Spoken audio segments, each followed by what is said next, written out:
UPSC EPFO के APFC exam का difficulty level क्या है, इस एग्जाम में हर कंपोनेंट की कितनी वेटेज है, हर कंपोनेंट के क्वेश्चंस का डिफिकल्टी लेवल क्या है, किस स्टाइल के क्वेश्चन एग्जाम में आते हैं, फैक्चुअल क्वेश्चन ज्यादा आते हैं, कंसेप्चुअल क्वेश्चन ज्यादा आते हैं। तो अगर आपके मन में सवाल है एपीएफसी एग्जाम के रिगार्डिंग, तो ये आपके लिए एक बहुत अच्छी वीडियो है, क्योंकि यहां पर मैं आप लोगों को पीवाईक्यू एनालिसिस की मदद से इन क्वेश्चंस के आंसर देने की कोशिश करूंगा। तो वीडियो एंड तक पक्का देखिएगा।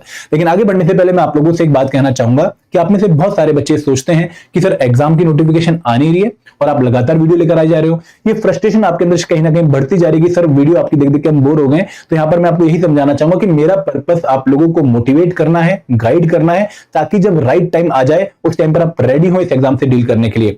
तो देखो, अगर इस एग्जाम की नोटिफिकेशन की रिगार्डिंग बात करें तो आप लोग जानते हैं ऑलरेडी कि एपीएफसी एग्जाम की 74 वैकेंसीज की और ईयू एग्जाम की 156 वैकेंसीज की रिक्वेशन ईपीएफओ ने यूपीएससी को सेंड कर दी है। और ये जो रिक्वेशन है मार्च में गई थी, तो अब एक हॉट टाइम है जहां पर नोटिफिकेशन कभी भी गिर सकती है। तो आपको उस नोटिफिकेशन के बाद वाले प्रोसेस के लिए रेडी रहना चाहिए। और दोस्तों, नोटिफिकेशन के बाद ना आपको उतना ज्यादा टाइम नहीं मिलने वाला। अगर हम 2023 साइकिल की बात करें तो सिर्फ 127 डेज मिले थे नोटिफिकेशन और रिक्रूटमेंट टेस्ट के बीच में।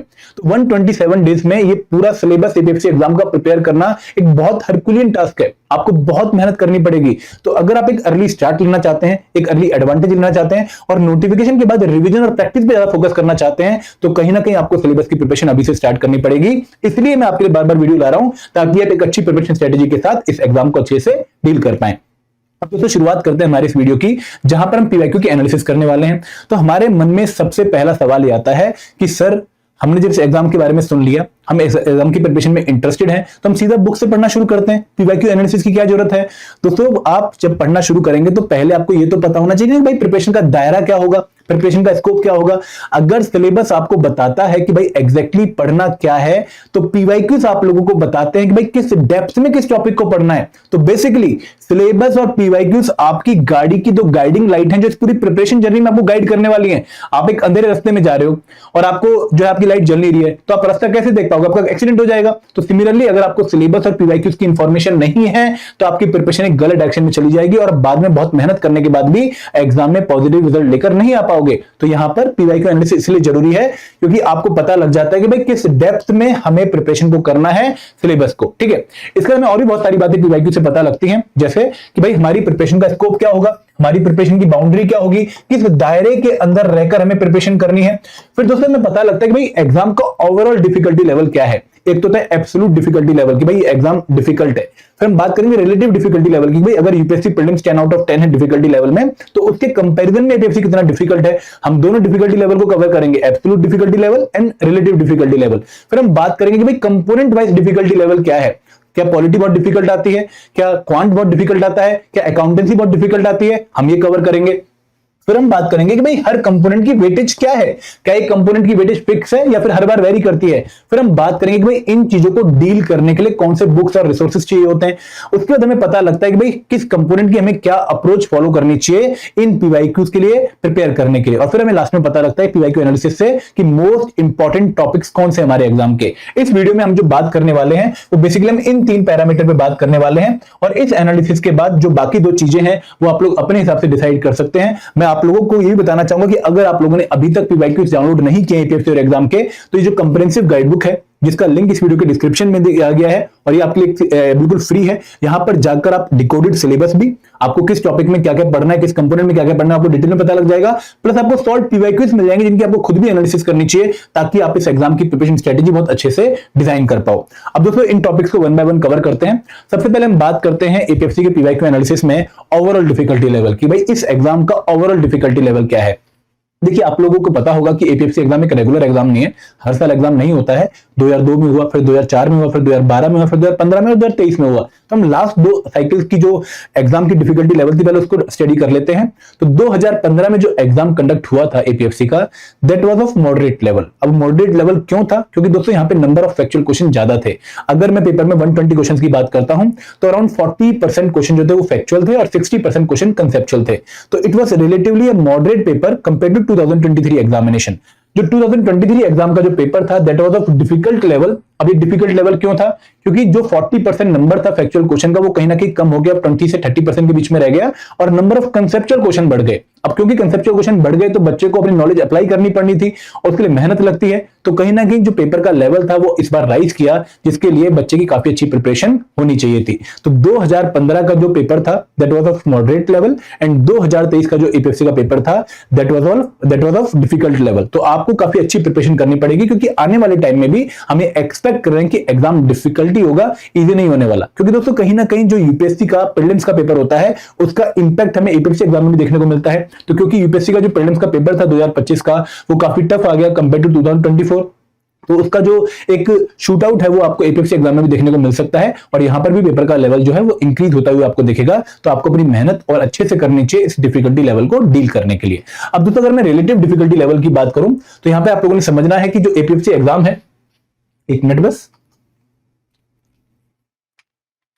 जो एपीएससी एग्जाम है उसको हम कंपेयर करते हैं बाकी एग्जाम से, तो अगर यूपीएससी एग्जाम का डिफिकल्टी लेवल 10 आउट ऑफ 10 है, अगर यूपीएससी प्रीलिम्स एग्जाम जो है जो कि अभी पिछले महीने हुआ है, अगर उसका हम डिफिकल्टी लेवल 10 आउट ऑफ 10 मानेंगे, हम ईओ का लेवल 8.5 मानेंगे, आरबीआई का लेवल 9 जो है मानेंगे फेज 1 एग्जामिनेशन का, एसएससी का लेवल 8 मानेंगे फेज 1 एग्जामिनेशन का, तो एपीएससी का जो लेवल है वो 9 के आसपास आपको देखने को मिलेगा। तो रिलेटिवली जो एग्जाम है यूपीएससी से हल्का सा इजी है, लेकिन एसएससी आरबीआई ग्रेड बी के इक्विवेलेंट एग्जाम, एसएससी से टफ है लेकिन आरबीआई ग्रेड बी के इक्विवेलेंट एग्जाम है। तो यहां पर अगेन मैं आपको ये बताना चाह रहा हूं कि भाई ये एग्जाम एक ऐसा एग्जाम नहीं है जो आप कम प्रिपरेशन से निकाल लोगे, आपको काफी अच्छी मेहनत करनी पड़ेगी इस एग्जाम को डील करने के लिए। अब दोस्तों हम बात करते हैं कंपोनेंट वाइज डिफिकल्टी लेवल की, जो अगेन आप लोगों के लिए समझना बहुत जरूरी है, क्योंकि इससे आप लोग डिसाइड करेंगे कि भाई किस कंपोनेंट को किस लेवल तक प्रिपेयर करना है और कितनी टाइम आपको देनी पड़ेगी हर एक कंपोनेंट की अच्छी प्रिपरेशन के लिए। तो यहां पर अगर मैं इंग्लिश कंपोनेंट की बात करूं तो इंग्लिश जो कंपोनेंट है उसका जो डिफिकल्टी लेवल है दैट वाज मॉडरेट। अब मैं यहां पर आपको यह भी डिफाइन करना चाहूंगा कि भाई मॉडरेट, इजी और डिफिकल्ट का मेरा मतलब क्या है। देखिए अगर किसी पर्टिकुलर सब्जेक्ट में आपसे 10 क्वेश्चन पूछे गए हैं फॉर एग्जाम्पल, ठीक है, अगर आप 10 में से greater than 5 and less than 8 question solve कर पा रहे हैं तो ये मॉडरेट लेवल का पेपर है। इजी का कब नंबर आएगा? जब आप ग्रेटर देन 8 क्वेश्चन आप सॉल्व कर पाएंगे, इक्वल टू 8 क्वेश्चन आप सॉल्व कर पाएंगे आउट ऑफ 10। अगर मैं डिफिकल्ट की बात करूं तो डिफिकल्ट में अगर आप लेस देन 5 क्वेश्चन सॉल्व कर पा रहे हैं तो उस केस में मैं उसको बोलूंगा कि भाई पेपर का जो लेवल है वो काफी डिफिकल्ट है। तो अगर इंग्लिश में आपसे 20 क्वेश्चन पूछे गए हैं तो यहां पर एक एवरेज प्रिपरेशन के साथ, एक ठीक ठाक प्रिपरेशन के साथ आप जो है 14 से 15 क्वेश्चन सॉल्व कर पाते, इसलिए मैंने इसका डिफिकल्टी लेवल मॉडरेट लिखा है। क्वांट एंड रीजनिंग का जो डिफिकल्टी लेवल है अगेन मॉडरेट है। अब मॉडरेट का मतलब आप समझ गए कि भाई मॉडरेट से मैं क्या कहना चाह रहा हूं। बट दोस्तों यहाँ पे बच्चों को ये भी पूछना का मन करता है कि सर क्या सीसेट से पेपर टफ होगा, क्या सीसेट से पेपर इजी होगा, क्या एसएससी से पेपर टफ होगा क्वांट का, एसएससी से इजी होगा। तो यहाँ पर मैं आपको बता दूं कि भाई अगर आप यूपीएससी सीसेट एग्जाम में जो है क्वांट प्रिपेयर कर रहे हैं तो उससे आपको एक लेवल कम यहाँ पर क्वांट का देखने को मिलेगा। लेकिन यहाँ पर इशू है कि भाई यहां पर स्पीड भी मेंटेन करनी पड़ेगी। इसी सेट में आपको स्पीड का इशू नहीं होता है, वहां पर आपको एक्यूरेसी का इशू होता है कि भाई अगर 2 घंटे में 40 क्वेश्चन कर रहे हैं तो हार्डली 1 या 2 क्वेश्चन ही गलत हो ताकि हम इजीली पेपर को क्वालिफाई कर लें। बट यहां पर आपको 15 मिनट में 15 क्वेश्चन सॉल्व करने होंगे तो एक्यूरेसी भी अच्छी होनी चाहिए और स्पीड भी अच्छी होनी चाहिए। तो इसलिए वो जो लो लेवल का जो क्वेश्चन है वो ऑटोमेटिकली टफ हो जाता है, क्योंकि आपको टाइम लिमिट के अंदर क्वेश्चन को सॉल्व करना होता है। तो यहां पर भले ही एक लेवल कम है सी सेट से, बट क्योंकि टाइम लिमिट है 1 मिनट की तो आपको अच्छी खासी स्पीड यहां पर मेंटेन करनी पड़ेगी। ठीक है, अगर मैं कल्चर एंड हिस्ट्री की बात करूं तो यहां पर 2015 में तो काफी मॉडरेट लेवल का पेपर आया था, बट 2023 का पेपर काफी डिफिकल्ट था। कहीं ना कहीं यूपीएससी प्रीलिम्स की हिंट आपको देखने को मिलती है एपीएससी एग्जाम में भी, जब हम बात करते हैं पॉलिटी की, कल्चर की। काफी अच्छे क्वेश्चन यहां पे पूछते हैं, सेम एज जैसे यूपीएससी प्रीलिम्स एग्जाम में पूछते हैं। तो आपको काफी अच्छा लेवल प्रिपरेशन का मेंटेन करना पड़ेगा for culture and history. Same for Indian polity also. Paper का जो लेवल था वो मॉडरेट था 2015 में, लेकिन अब ये लेवल डिफिकल्ट हो गया है। अगर मैं कंप्यूटर अवेयरनेस की बात करूं तो 2015 में काफी सिंपल क्वेश्चन पूछे गए थे और बच्चों को ऐसा लगा 2023 में कि भाई उसके लिए एक एवरेज प्रिपरेशन हमारी चल जाएगी। बट दोस्तों जब इस बार का पेपर आप देखेंगे एपीएफसी का तो कंप्यूटर के काफी अच्छे क्वेश्चन उन्होंने पूछे हैं, काफी इनडेप्थ नॉलेज इस बच्चे को है कंप्यूटर की, वही उन क्वेश्चन को सॉल्व कर पाएगा। तो आप लोगों को जो लो हैंगिंग फ्रूट है कंप्यूटर का, इसको अगर ग्रैब करना है तो आपको काफी अच्छे से इसको प्रिपेयर करके जाना पड़ेगा। अगर मैं जनरल साइंस की बात करूं तो जनरल साइंस का लेवल भी अब मॉडरेट हो गया है, पहले काफी इजी था अब मॉडरेट है। अकाउंट्स एंड ऑडिट की बात करूं तो 2015 में तो हार्डली उन्होंने 2 या 3 ही क्वेश्चन पूछे थे, तो वहां से लेवल जज करना थोड़ा मुश्किल था। बट 2015 में 23 में इन्होंने काफी क्वेश्चन पूछे हैं, अराउंड 12 से 15 क्वेश्चन आपके अकाउंट्स ऑडिटिंग से आए हैं। तो आपको अकाउंटेंसी अच्छे से प्रिपेयर करना पड़ेगा क्योंकि इसका जो लेवल है वो मॉडरेट है। आप जो जो डिफिकल्टी लेवल वाले कंपोनेंट को कंपनसेट कर सकते हैं अकाउंटेंसी में, क्योंकि अगर आप मान लो हिस्ट्री बहुत अच्छा प्रिपेयर करके गए लेकिन आप 10 में से सिर्फ 6 क्वेश्चन सॉल्व कर पाए हैं, या फिर 5 क्वेश्चन सॉल्व कर पाए हैं, फिर 4 क्वेश्चन सॉल्व कर पाए, तो आपको इससे कंपनसेट करना पड़ेगा अकाउंटेंसी से, जो लॉस आपको वहां पर देखने को मिला नंबर ऑफ क्वेश्चंस का। सिमिलरली अगर मैं आईआर एंड लेबर लॉ की बात करूं तो इसका लेवल इस बार डिफिकल्ट हो गया है, काफी अच्छे क्वेश्चन उन्होंने पूछे आईआर एंड लेबर लॉ से, और कहीं ना कहीं जो पहले सर्फेस नॉलेज से क्वेश्चन आ रहे थे वो अब एक्ट के अंदर चले गए हैं। आपको इन डेप्थ नॉलेज होनी चाहिए सेक्शंस की, प्रोविजंस की, डाटा की, फैक्ट्स की और उनकी एप्लीकेशन की, तब जाकर आप इन क्वेश्चन को सॉल्व कर पाएंगे। सोशल सिक्योरिटी का लेवल मॉडरेट ही है, ठीक है। इंडियन इकोनॉमी का जो क्वेश्चन था वो डिफिकल्ट था इस बार काफी, और काफी अच्छी आपकी करंट अफेयर से लिंकेज होनी चाहिए थी इकोनॉमिक्स की, तब जाकर आप उस क्वेश्चन को सॉल्व कर पाते। करंट इवेंट का लेवल मॉडरेट है, और अगर मैं बात करूं last but not the least PDG, तो वहां पे भी मॉडरेट लेवल है, जहां पर बच्चे को डिफिकल्टी नहीं होती है, एवरेज प्रिपरेशन के साथ वो ठीक ठाक नंबर ऑफ क्वेश्चन सॉल्व कर लेता है। तो ये आपको डिफरेंट कंपोनेंट्स का डिफिकल्टी लेवल पता लग गया। अब बात करते हैं हर एक कंपोनेंट की वेटेज की, कि भाई किस कंपोनेंट की क्या वेटेज है।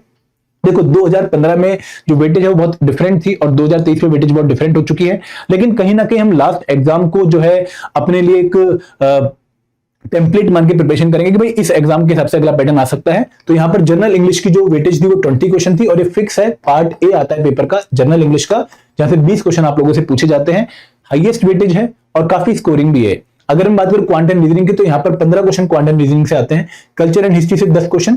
कल्चर एंड हिस्ट्री में भी अगर मैं आपको फर्दर डिवाइड करके बताऊं तो कल्चर के 4 क्वेश्चन थे, मॉडर्न हिस्ट्री का केवल 1 क्वेश्चन था, और जो 5 क्वेश्चन थे वो आपके एंशिएंट और मिडिवल हिस्ट्री के थे। तो यहां पर भले ही सिलेबस में इन्होंने Indian culture, heritage and freedom movement mention कर रखा है, बट आप लोगों ने ध्यान देना है कि भाई पेपर में आप लोगों से एंशिएंट और मिडिवल हिस्ट्री के क्वेश्चन भी पूछे जा सकते हैं। इसके बाद इंडियन पॉलिटी से नंबर ऑफ क्वेश्चन 10 हो गए हैं, ऑलमोस्ट फिक्स है नंबर। कंप्यूटर अवेयरनेस से नंबर ऑफ क्वेश्चन 10 हो गए हैं, जनरल साइंस से नंबर ऑफ क्वेश्चन 10 हो गए हैं, आईआर एंड लेबर और अकाउंट से 15 और 14 क्वेश्चन रिस्पेक्टिवली पूछे गए हैं। तो यहां तक जो आपने ऊपर के 8 कंपोनेंट देखे हैं, these are the highest priority components, क्योंकि यहां से आपको 100 प्लस क्वेश्चन एग्जाम में देखने को मिल रहे हैं। तो इन कंपोनेंट्स को आपने अपनी प्रायोरिटी लिस्ट में टॉप पे रखना है, ठीक है। उसके बाद सोशल सिक्योरिटी से 5 क्वेश्चन थे, 1 क्वेश्चन आप लोगों का इंडियन इकोनॉमी से था, 7 क्वेश्चन करंट अफेयर से, 3 क्वेश्चन पीडीजी से, और स्टेट से 1 भी क्वेश्चन नहीं पूछा गया था। तो दोस्तों यहाँ पे आपको क्या अंदाजा मिल रहा है कि भाई मेरी जो प्रिपरेशन की जो स्ट्रेटेजी होगी उनमें कौन से कंपोनेंट्स को मुझे प्रायोरिटी में रखना है। मैं एक बात आपसे और शेयर करना चाहूंगा कि यहां पर स्कोरिंग पोटेंशियल डिफरेंट कंपोनेंट्स का क्या था, ये आप लोगों ने समझना है। देखिए स्कोरिंग पोटेंशियल का मतलब यह है कि भाई अगर किसी कंपोनेंट से 10 क्वेश्चन पूछे गए तो वहां पे कितने क्वेश्चन आप सॉल्व कर पाते एवरेज प्रिपरेशन के साथ, 1 साल की प्रिपरेशन के साथ। तो यहां पर इंग्लिश का स्कोरिंग पोटेंशियल काफी हाई है, ठीक है। क्वांट का स्कोरिंग पोटेंशियल काफी हाई है, लेकिन कल्चर, हिस्ट्री और इंडियन पॉलिटी का स्कोरिंग पोटेंशियल काफी कम है। कंप्यूटर अवेयरनेस, जनरल साइंस का स्कोरिंग पोटेंशियल थोड़ा सा ठीक है। तो यहाँ पे आप लोगों को एक और बात पता लग रही है कि भाई कौन से ऐसे कंपोनेंट हैं जहां पर थोड़ी सी मेहनत करके हम अच्छा रिजल्ट ले सकते हैं। तो basically this slide is about return of investment, return on investment, क्योंकि देखो इंग्लिश में और क्वांट में अच्छी प्रिपरेशन कर रहे थे तो रिटर्न बहुत हाई है। जीएस के जितने भी कंपोनेंट है, जैसे इकोनॉमी की बात करूं और करंट इवेंट्स की बात करूं, तो यहां पर कहीं ना कहीं रिटर्न ऑन इन्वेस्टमेंट कम है। आप बहुत ज्यादा यहां पे मेहनत कर भी लोगे ना तो भी आपको उतना आउटपुट देखने को नहीं मिलेगा। There is a limit of what you can score in these components. तो यहां पर बहुत ओवर टाइम वेस्ट मत करिएगा, इन जीएस कंपोनेंट्स को उतनी ही तवज्जो दीजिएगा जितना इनकी मतलब आपकी बाकी कंपोनेंट्स की प्रिपरेशन खराब ना हो। बहुत ओवर टाइम ना देके वो टाइम डिस्ट्रीब्यूट करिएगा आपके अकाउंटेंसी पे, ऑडिटिंग पे, आयरन लेबर लॉ पे, इंग्लिश पे, क्वांट रीजनिंग पे, यहां पर आपको ज्यादा अच्छे रिटर्न मिल सकते हैं। मैं ये बात इसलिए बता रहा हूं क्योंकि बच्चे ओवर फोकस करते हैं जीएस पे, उनको ऐसा लगता है कि यार पॉलिटी में बहुत डीप में पढ़ना चाहिए, हिस्ट्री में बहुत डीप में पढ़ना चाहिए। नो डाउट पढ़ना चाहिए, बट वो ऑन दी कॉस्ट ऑफ बाकी 2 डोमेन्स, क्यूआरई प्लस करंट अफेयर और स्पेशल कंपोनेंट्स की कॉस्ट में नहीं पढ़ना चाहिए। हमें इन तीनों एरियाज पे इक्वली फोकस करना चाहिए ताकि हम इन तीनों एरियाज में अच्छा स्कोर कर पाएं। आगे बढ़ते हैं। अब दोस्तों बात करते हैं कि पीवाईक्यू से हमें और क्या पता लगता है। देखिए पीवाईक्यू से हमें पता लगता है, एग्जाम का लेवल हमने डिस्कस कर लिया, हमें टाइप ऑफ क्वेश्चन पता लगता है कि भाई यहाँ पे कैसे क्वेश्चन आते हैं। तो अगर आप एपीएससी एग्जाम का पेपर देखेंगे 2023 का, तो आपको मिक्स स्टाइल क्वेश्चन देखने को मिलेंगे। आपको अराउंड 20% क्वेश्चन ऐसे देखने को मिलेंगे जहां पे आपसे स्ट्रेट फॉरवर्ड क्वेश्चन पूछा गया है, जहां पर आप लोगों को एक स्टेटमेंट दी है और उसके नीचे 4 ऑप्शन मेंशन कर दिए हैं। तो ये क्वेश्चन तो मतलब काफी लेस टाइम कंज्यूमिंग होते हैं और यहाँ पे पता भी होता है कि भाई आता है तो करो, अदरवाइज आगे बढ़ो। उसके बाद लगभग आपको 3-4 क्वेश्चन ऐसे देखने को मिलेंगे पूरे पेपर में जहां पर आपको मैच द फॉलोइंग वाले क्वेश्चन देखने को मिलेंगे कि भाई इस लिस्ट को इस लिस्ट से मैच करो। उसके अलावा जो मैक्सिमम नंबर ऑफ क्वेश्चन थे वो कहीं ना कहीं मल्टीपल स्टेटमेंट बेस्ड क्वेश्चन थे, जहां पर आप लोगों को एक क्वेश्चन और उसके नीचे 3, 4, 2 ऐसी मल्टीपल स्टेटमेंट दे रखी हैं और आपको उनको सॉल्व करना है। और दोस्तों ये क्वेश्चन टफ भी होते हैं, टाइम कंज्यूमिंग भी होते हैं, तो आपको ऐसे क्वेश्चंस डील करने के लिए काफी अच्छे फुल लेंथ मॉक्स प्रैक्टिस करने पड़ेंगे ताकि आप अपनी टाइम मैनेजमेंट को अच्छे से प्लान कर पाओ। तो यहाँ पे टाइप ऑफ क्वेश्चन क्या है, मिक्स टाइप क्वेश्चन। अगर मैं नेचर ऑफ क्वेश्चन की बात करूं तो फैक्चुअल क्वेश्चन एग्जाम में थे बट काफी कम थे, अराउंड 25% क्वेश्चन फैक्चुअल थे एग्जाम में, लेकिन मैक्सिमम क्वेश्चन जो है कंसेप्चुअल थे। और कंसेप्चुअल क्वेश्चन डील करने के लिए आपको नॉलेज की एप्लीकेशन अच्छे से आनी चाहिए, तो सिर्फ रीडिंग करने से काम नहीं चलेगा, आपको टॉपिक को अच्छे से कवर करना पड़ेगा, तभी जाकर आप इन क्वेश्चंस को डील कर पाएंगे। अब दोस्तों पीवाईक्यूज की एनालिसिस में इंपॉर्टेंट टॉपिक्स भी पता लगते हैं, तो इंपॉर्टेंट टॉपिक हर एक कंपोनेंट के कौन से हैं वो आपको इस गाइड बुक में मिल जाएंगे और वही टॉपिक्स आपने अच्छे से प्रायोरिटी में प्रिपेयर करने हैं। तो ये एक ऐसा लेक्चर था जहां पर मैं आप लोगों को गाइड कर रहा था कि किस तरीके से आपको इस एग्जाम को अप्रोच करना चाहिए, ठीक है। और दोस्तों मैं आप लोगों से खुद भी रिक्वेस्ट करूंगा कि आप इन पीवाईक्यूज को खुद डाउनलोड करके एक बार अपनी एनालिसिस भी करो, ताकि आपको आइडिया हो कि भाई किस तरह के क्वेश्चन आपको एग्जाम में देखने को मिल सकते हैं। अब दोस्तों अगर आप ये प्रिपरेशन कर रहे हैं सेल्फ स्टडी से, नो डाउट आप एग्जाम क्रैक कर सकते हैं, बट अगर आप एक कोर्स की हेल्प से प्रिपरेशन करना चाहते हैं तो हमने आपके लिए डेडिकेटेड कोर्सेज लॉन्च कर रखे हैं। मैं आप लोगों को बताता हूं कि वो कोर्सेज कौन से हैं। देखिए, अगर आप एपीएफसी एग्जाम के जो है कोर्सेज को देखने जाएं तो सॉरी, कोर्सेज से पहले एक की लर्निंग वाली स्लाइड और है, वो मैं आपको एक्सप्लेन करता हूं। पहली बात कि भाई इस एग्जाम को प्रिपेयर करने के लिए आपको एक्सटेंसिव प्रिपरेशन करनी पड़ेगी। मतलब ये एग्जाम ऐसा एग्जाम नहीं है जहां पर बहुत लिमिटेड प्रिपरेशन से आप एग्जाम क्रैक कर पाओ। आपने देखा है कि भाई बहुत सारे जो क्वेश्चन कंपोनेंट्स हैं वहां पे डिफिकल्टी लेवल या तो डिफिकल्टी या मॉडरेट है, बहुत कम कंपोनेंट का इजी डिफिकल्टी लेवल है। तो यहां पर आपको कहीं ना कहीं अच्छी खासी प्रिपरेशन करनी पड़ेगी, क्योंकि फ्यूचर में भी आपको एग्जाम और डिफिकल्ट होता हुआ दिखेगा। जो वेटेज है ईपीएफओ स्पेशल कंपोनेंट्स की वो इंक्रीज कर रही है। अगर आप जीएस कंपोनेंट की कंपैरिजन में देखोगे तो स्पेशल कंपोनेंट्स की जो वेटेज थी 2015 में वो अराउंड 25 क्वेश्चन के आसपास थी, जो कि इस बार इंक्रीज हो गए ग्रेटर देन इक्वल टू 40 हो गई। लगभग 45 के क्वेश्चन आसपास जो थे वो फ्रॉम द स्पेशल कंपोनेंट थे। 15 जो थे आपके अकाउंट से, 14 आपके आयरन लेबर लॉ से, 10 आपके कंप्यूटर अवेयरनेस से और उसके बाद 5 सोशल सिक्योरिटी से। तो लगभग 44 क्वेश्चन जो थे आपके वो स्पेशल कंपोनेंट से थे, लेकिन पिछली बार सिर्फ 25 थे। तो कहीं ना कहीं जीएस की वेटेज रिड्यूस हो रही है और स्पेशल कंपोनेंट्स की वेटेज जो है इंक्रीज हो रही है। तो इसलिए आपको स्पेशल कंपोनेंट्स पर अपना पूरा फोकस देना है। Science, computer, English low hanging fruit है। यहां पर क्वेश्चन के नंबर 40 हैं तीनों के मिला के, और आपको जो डिफिकल्टी लेवल थोड़ा कम देखने को मिलेगा, तो यहां पर आप अच्छे खासे क्वेश्चंस को टारगेट कर सकते हैं। यहां पर आप एटलीस्ट 35 क्वेश्चंस को टारगेट करिए, ताकि इनका एडवांटेज आपको कट ऑफ क्वालिफाई करने में मिल जाए। जीएस कंपोनेंट में ओवर फोकस मत करिए, मैंने आपको बताया है, क्योंकि दोस्तों यहां पे there is a limit of what you can score. तो ओवर फोकस से आप बाकी कंपोनेंट्स का जो है नुकसान कर लेंगे। एंड दोस्तों एक और बात कि भाई यहाँ पे जो वेटेज मैंने आपको बताई है, जो मैंने आपको डिफिकल्टी लेवल बताया, ये चेंज हो सकता है। This is not fixed. Her bar UPSC के एपीएफसी एग्जाम में काफी हमें चेंज देखने को मिले हैं पिछली बार के एग्जाम से, तो इस बार भी कुछ डिफरेंट हो सकता है। तो थोड़ा फ्लेक्सिबल अप्रोच रखिएगा, रिजिड अप्रोच मत फॉलो करिएगा, ठीक है। तो ये कुछ की लर्निंग थी। अब दोस्तों अगर आप कोर्स के थ्रू प्रिपरेशन करना चाहते हो तो हमने 3 डिफरेंट कोर्स आपके लॉन्च किए हैं। पहला कोर्स है master course, which is the complete course या comprehensive course for covering all the components of APFC new exam. यहां पे हम रिकॉर्डेड वीडियोस की मदद से, डाउनलोडेबल नोट्स की मदद से और चैप्टर वाइज क्विज की मदद से हर एक कंपोनेंट को कवर कर रहे हैं। यहाँ पे फुल लेंथ मॉक्स भी आपको मिलेंगे और आपको जो है यहाँ पे वीकली मेंटर टॉक सेशन भी देखने को मिलेगा। और दोस्तों ये कोर्स एक अच्छा सॉल्यूशन है उन बच्चों के लिए जो कि अभी तैयारी स्टार्ट करेंगे या फिर जिन्होंने पहले बहुत कम प्रिपरेशन कर रखी है, जिनको हर कंपोनेंट का सॉल्यूशन एक ही जगह पे चाहिए। दूसरा कोर्स है स्पेशल सब्जेक्ट कोर्स, ये उन बच्चों के लिए है जिनका जीएस एंड क्यूआरई ऑलरेडी प्रिपेयर्ड है और वो चाहते हैं कि भाई सिर्फ इनके प्रैक्टिस एमसीक्यूज मिल जाए, लेकिन जो स्पेशल सब्जेक्ट हैं like iron labour law, social security, accountancy, उनका हमें कंप्लीट कोर्स मिल जाए। और तीसरा कोर्स है टेस्ट सीरीज, ये उन बच्चों के लिए है जिन्होंने एक बार प्रिपरेशन कंप्लीट कर ली है और अब सिर्फ रिवीजन और प्रैक्टिस करना चाहते हैं, वो इस कोर्स में एनरोल कर सकते हैं। तो ये 3 कोर्सेज आप लोगों के लिए हैं, लिंक इस वीडियो के डिस्क्रिप्शन में दिया गया है, आप वहां पर जाकर इनको चेक कर सकते हैं। तो this is all from my side, I hope आपको मजा आया होगा। Thank you very much. जय हिंद, जय भारत।